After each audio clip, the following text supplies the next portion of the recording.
Welcome back to Just Saying. We thank you for joining us again. Steve McFeeters and I are here, as we always are. We have some very special guests today, and we have a very special topic to talk to you. We have Trey Hardy, who is our Community Redevelopment Coordinator, and City Manager Doug Friend are with us today. We're going to talk about, gosh, can I talk any faster? My gosh, I'm going 90 miles an hour. I apologize. Okay, decaf, you heard of it? Absolutely, and I love it. We're going to talk about the change in the flood plan for the community.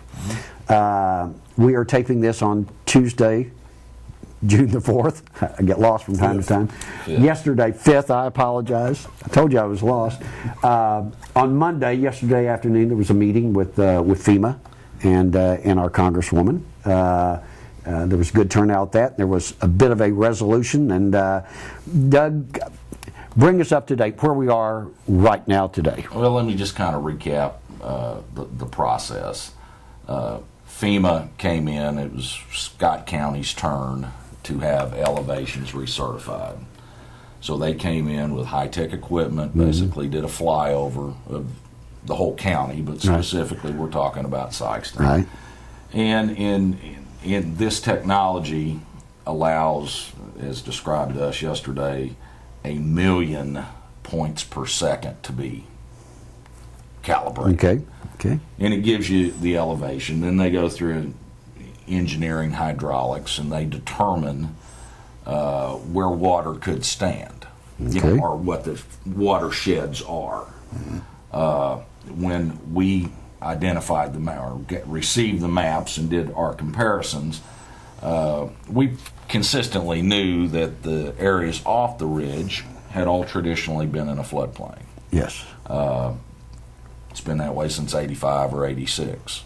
That would be 1885, right? Well, no, 1980. no. And no, I hadn't been here that long. But, so we knew that. Well, the new areas that were established kind of run up Plaza Drive to the east of the hospital. Right. And go out towards the kindergarten and take in significant amounts of land that kind of wrap around the kindergarten and then go north of 61.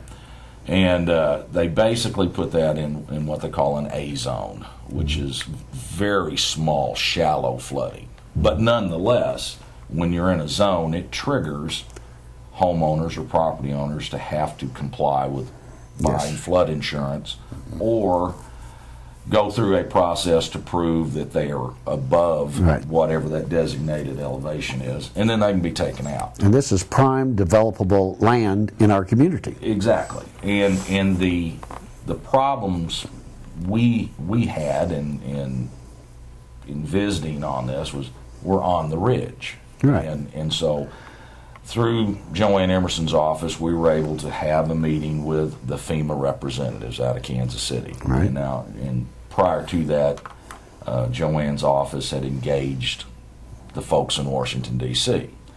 And our initial attempt was to try to get an extension, a 60 or 90-day extension, which would allow us to do our own engineering study, confirm or prove wrong the FEMA study. Right. The problem is that June 5th is the deadline. Yes. FEMA says if you do not adopt it by June 5th, then your community will be taken out of the program completely. And they have no authority to extend it. And they have the regulations do not allow them to extend it. And just the read from yesterday's meeting is, Sikeston is one of hundreds of communities facing similar deadlines. And they don't want to go down that slippery slope. Because if we get the extension, then the next guy gets it, everybody gets it.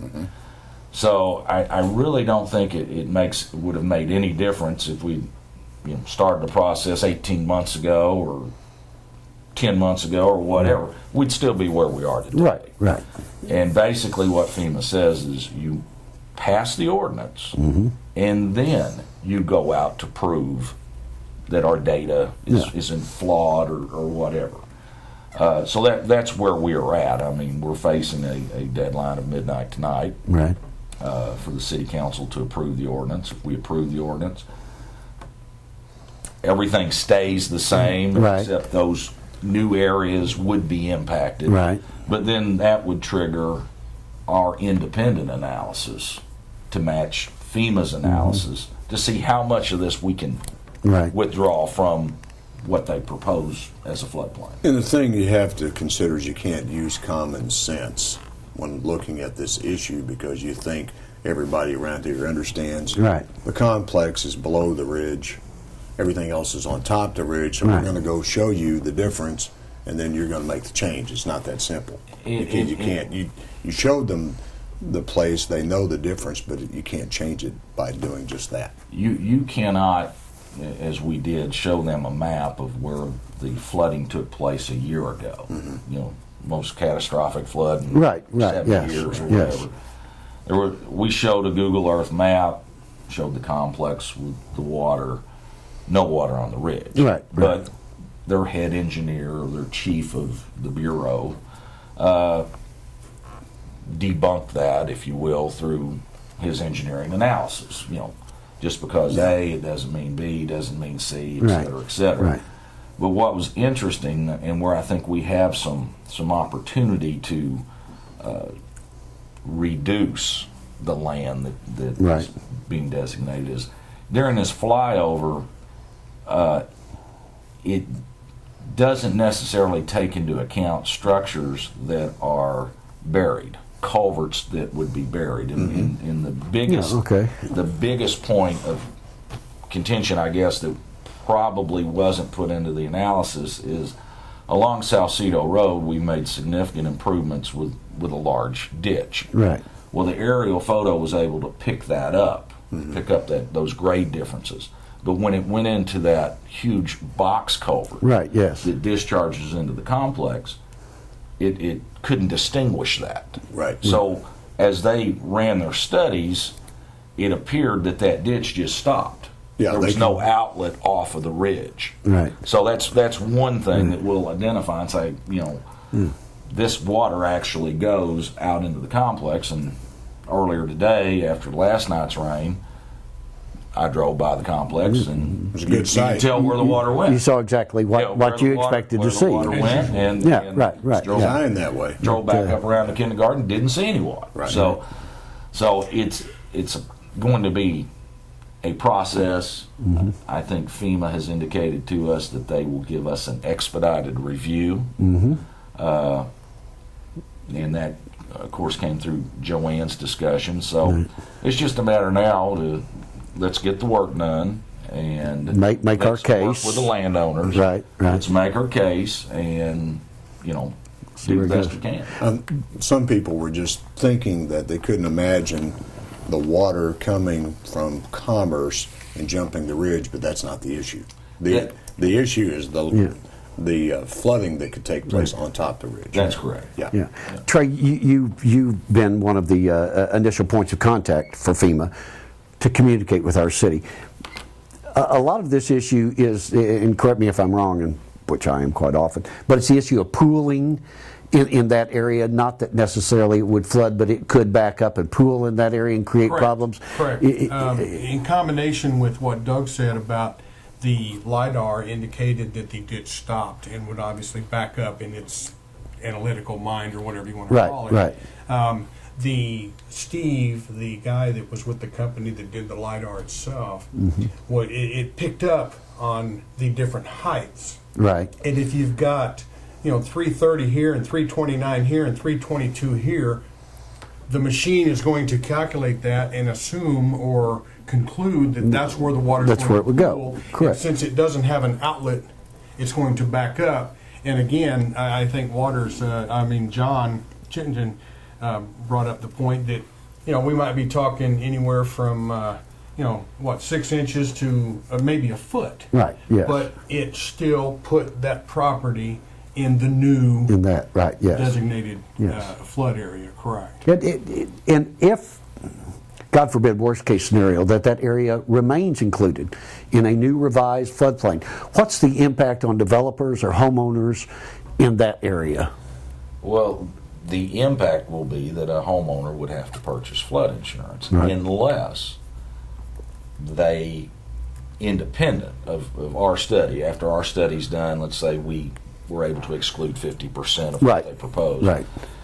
there would probably have to be some grading that would take place on those lots to build them up enough to where they could, as a homeowner or property owner, get their own letter of map amendment and be taken out. Which is interesting. We have other properties in town, other locations, we all know them, where we've had to do just that, to build it up.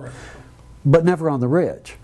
I mean, it strikes me as it runs counter to common sense, but as Steve said, sometimes when you deal with these entities, common sense doesn't come into play. And that's the part that we couldn't get our, ground. Yeah, right, yeah. Because, And still can't. Traditionally, off the ridge, the floodplain elevations were 308 to 311. Right. And we understood that. And, we had a developer back in the mid-'80s put in a subdivision, and then the new regs came along, and it really stopped development for a significant amount of time. Yes. And as you drive through those neighborhoods now, you see new construction, but you do. see a 3-foot elevation. That's exactly right, yes. So, we understood the 308 to 311, but when you get on top of the ridge and you're at 331 or 332, it just didn't make sense. Right. And once again, as the engineers use their models and everything, their basic, I guess, in theory was you can have flooding at any elevation. It doesn't matter that, that you can have it at 200 feet or 800 feet. It's just a matter of how the terrain pools and falls to a certain area. So I don't think we're that far off from, it's not 3 foot, 6 foot, 9 foot, 10 foot. Right. Marginal, What we've traditionally marginal difference. Absolutely, yeah. And in most cases, I think subtle grading and stuff like that can take care of it. But we have to go through the drill, and I believe, are going to have to accommodate FEMA with passing the ordinance, staying in the program, and then just prove our Then case. making our case. Yeah, if you're out of the program, I know there have been some communities in Illinois that have opted out, but it's not the best thing to do. No. And it's just, Doug, you mentioned earlier that hopefully we'll get an expedited review. Can you quantify that? I mean, are we talking 6 months or less? Or They've indicated they can turn it around in 60 days. Okay. I mean, that's the number that we worked with. Now, that's 60 days after we provide our documentation. So, there's going to be a period of time, and our goal is as soon as possible. Right. And I think we'll go to the top once we get our work done, but it's going to require some field survey work, and, in some of those places right now, you've got corn. Yeah, it's going to be, we're going to go on the ground and do the surveys and then try to. this is kind of indicative, though. You almost have to go to a seminar just to understand what to do to address this issue. And so I don't know when they come out with a new flood map, but I hope it's another 30 years, 35, but you just don't know. FEMA is really the only ones that know what's going on. I mean, that's the case. which is somewhat frightening in itself, to tell you the truth. They do funnel that information through the state emergency management, but I get the sense they're understaffed and they're not as knowledgeable as the FEMA boys are. Sure. So it's The industrial park was not included in this, was it? No. Well, thank goodness for that. The practical, Ridge on the. yeah, that's right. Which kind of like the same bridge we're talking When about they here. fly over again, who knows? Yeah, that's right. The practical side of this is during this review process, when you all are doing the legwork and we're making our case basically to the federal government, is there probably won't be a whole lot of development or decisions made until there is a final decision made from FEMA? Well, I think that's up to whoever owns the Individual property, developers and whatever whatever, they yeah, decide right. to do, because I get the sense that the grades are so insignificant. I mean, it doesn't Right. it doesn't mean you're not in that zone. And when you go to the bank and you say, I'm going to build this house, they'll say, well, you got to have flood insurance. Right. But I think the grades, based on our conversations yesterday, are going to be so insignificant that it wouldn't take much to prove an individual's case Right. to get it taken out. Right. Yeah. And then our process is going to keep, because our process is going to take a little longer than that. Yeah, after the meeting, talking to a few of the FEMA officials, it's not going to be a prohibitive thing. It's just you're going to make sure that you take the right corrective steps to get it out of that zone, and it can be done. But you know, and I'm not here to throw bouquets your way, but once it was determined that we may have an issue on our hand, the city's response has been substantial and rapid. We've reached out to other communities and others who perhaps are in the same shape. Obviously, we've reached out for our congresswoman in this area. So we are to be commended. When this first surfaced, there was the coffee shop conversation that we had been asleep at the switch. We had gotten notification and we didn't respond, we didn't do anything. And I know, having worked with it, that's not the case. We responded rapidly, we responded with accurate information, and now we're going through the process. And so city governments often get slammed on way too many opportunities. This is not one occasion. No, it's a good effort. Everybody's trying to make it was, yes, right, yes. do what's right. And the result was the meeting with FEMA, and I think that came out very, very well. And so hopefully, I guess the process from here is that the council reluctantly adopts that which we know to be wrong, and then we'll make the case to make it right. And just for namesake and nomenclature, we're looking for LOMAs, which would be a letter of map amendment. Yes. Right. And that will go on file. It will stay with the property, regardless of who owns it. Once the LOMA is associated with the property, it stays with the property. LOMA, letter of map amendment. and you might want to name your kid that. You know, if you're thinking of a new name. I kind of like the LIDAR myself, but that's LIDAR Jensen. Well, It just kind of sounds. you know, whoever came up with that acronym of LIDAR, I kind of chuckled. Yes, it is. Yes, it is. Yes, it is. But we thank you all very much for joining us again today. We thank Doug and Trey especially for being here, because this is an important topic for our community. I mean, it affects future development, and we commend you for staying on top of it. Yep. We wish you the best of luck over the next 60 days. Let's make our case, and we'll go on from here. And maybe we'll have another show in a few months and see how this all came out. I look forward to it. Well, Steve? any questions, call Trey. Steve, once again, thank you for joining us. We always have fun with this, and thank you all. We hope you come to the website and continue to watch us.